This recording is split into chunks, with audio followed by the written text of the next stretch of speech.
小夫又在日常炫富，因为他所吃之物并非凡物，而是法国进口大蜗牛。在穷人眼中，那叫吃虫子；在富人眼中，那就叫享受。大熊不想耳朵再被摧残，选择充耳不闻。大熊妈同样也经历着精神摧残，就连出门买菜都要被炫富法国料理。熊妈这下跟法国料理是结下仇了。身为主妇，难道还搞不定一道菜？大熊回到家，就看到蓝胖子在画饼充饥，这猫鱼在搞啥咧？区区铜锣烧的照片是如何让蓝胖子发了情？可当大熊定睛一看 ，Oh my god！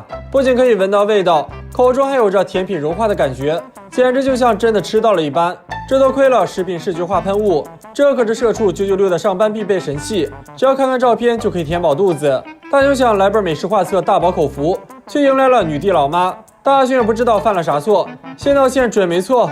可老妈此行并非要释放咏春拳，而是要在今晚挑战法国料理。尽管两人被惊掉了下巴，但还是满心期待。老妈接着又给老爸下达准点到家的命令，然后来到仓库，找出了82年封印的法国料理书，要在今晚一鸣惊人。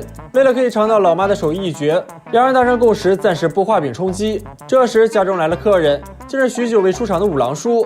可老妈却在此时玩起了失踪。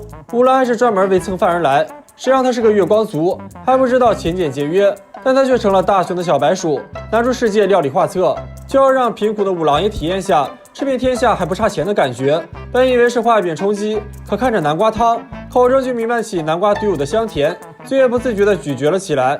作为月光族，仅仅是一口汤都能让五郎无比满足。再拿出高档牛排，仅仅是多看了一眼，就感受到了入口即化的高级感。最后再拿出镇店之宝北京烤鸭，香甜多汁，绝对是打遍天下所有菜品。大熊也跟着蹭了一口，这一顿让五郎吃到再起不能。老妈的法国料理也不准备再蹭了，送走了五郎叔。大熊也想管饱吃，可又不能辜负了老妈晚上的法国料理。蓝胖子打开电视分散注意力，瞧了大熊一个喷雾，正好赶上哈密瓜零食，哈密瓜的香甜就在口中扩散开来。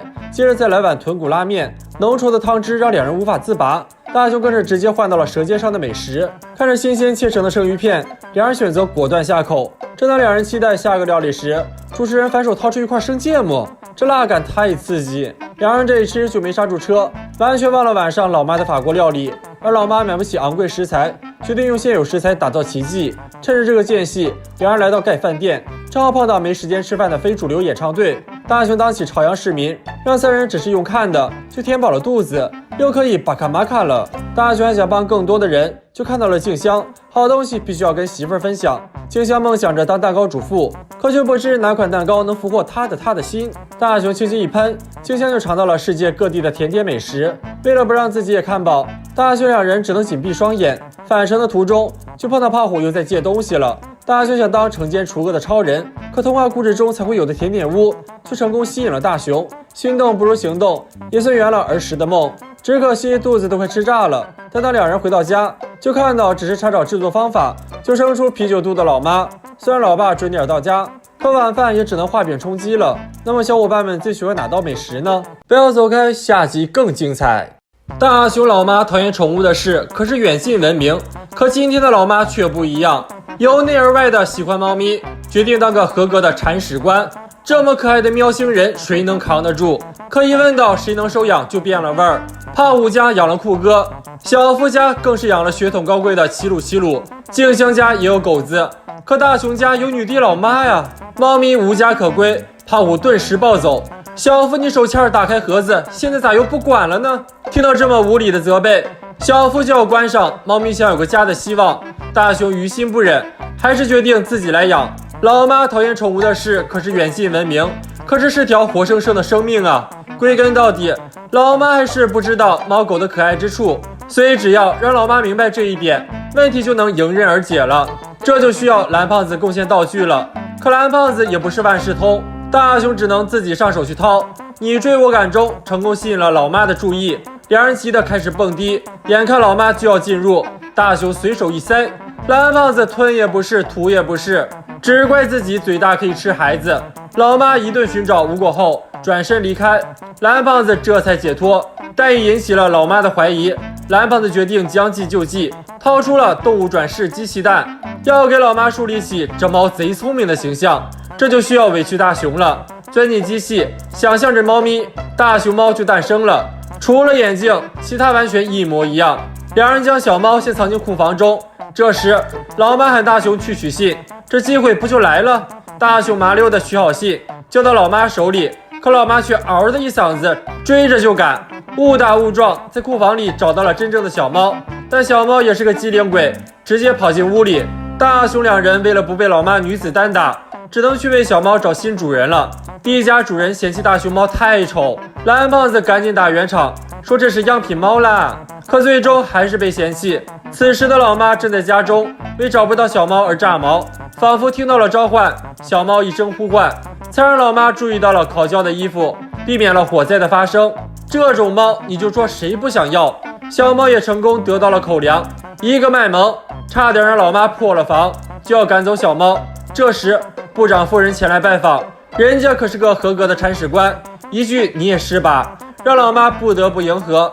蓝胖子还在不停推销大熊猫，上一秒还说他猛如虎，下一秒就被狗欺，甚至还有要抱养蓝胖子的少妇。就在两人失落的返程途中，却遇到了小猫的原主人。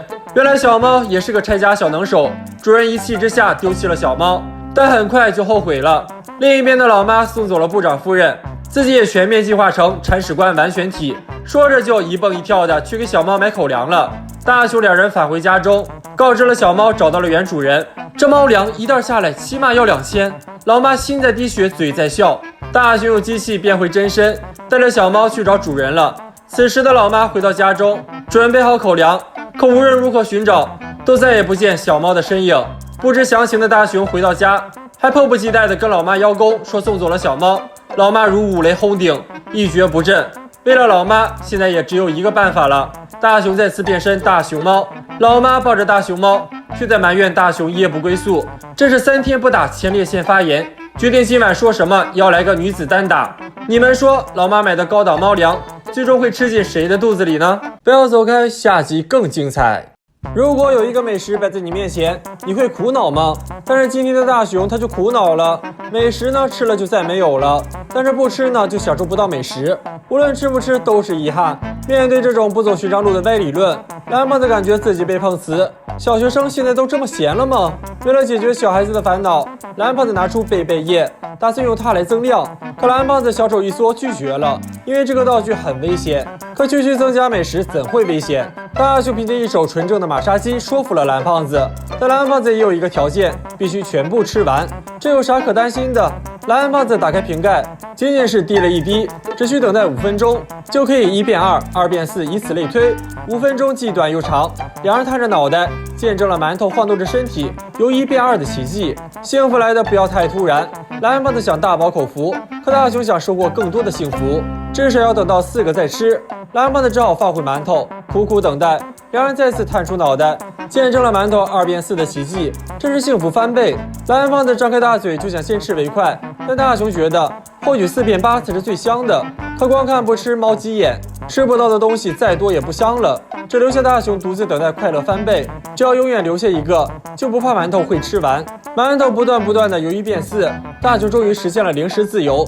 可就算馒头再好吃，一口气吃掉几十个也会吃腻的。大熊想让蓝胖子帮忙吃，可蓝胖子却玩起了失踪。大熊只好当起孝子，孝敬起老妈。可老妈为了保持身材，只吃了3个就不再动筷。就在大熊想解决最后一个时，馒头竟然又无限繁殖了。大熊只能求助小伙伴，希望他们战斗力顽强。虽然此时已是一盘馒头，但好在人多力量大，更何况还有爱占便宜的胖虎存在。随着最后一个馒头的入口，宣告了这场馒头之战的结束。让小夫反手又掏出一个，要留给没有吃到的大熊。对于这份突如其来的关爱，大熊表示压力山大。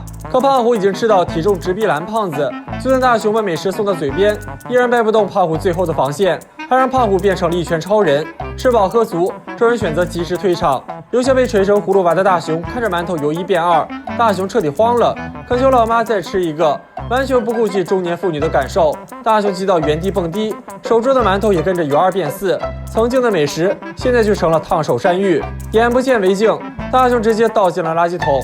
蓝胖子遛弯回到家，误以为大熊将馒头全部吃完，终于放下心来，这样就不会发生惨剧了。而他口中的惨剧正是馒头的无限繁殖。大熊以为1小时增长100个馒头，但真相却是4096个，而2小时就会长到1677000个，再之后就是1个亿。只要再过1天，地球就会被馒头埋葬，届时地球将不再是地球，最终会导致人类因为馒头而灭亡。这么大个锅，大熊背不住啊！蓝胖子更是惊呆了，迈着小短腿想亡羊补牢，可2楼的房门却在此时无法打开，而下一秒馒头破门而出，直接淹没了2人。在下一秒，馒头破房而出，涌向了街道，这数量并非人类所能吃光。一颗火箭冲天而起，下面拉着巨大的包裹，这就是蓝胖子的救世计划。希望足够宽广的宇宙能够承受住这份美食。那么小伙伴们最喜欢吃的零食是什么呢？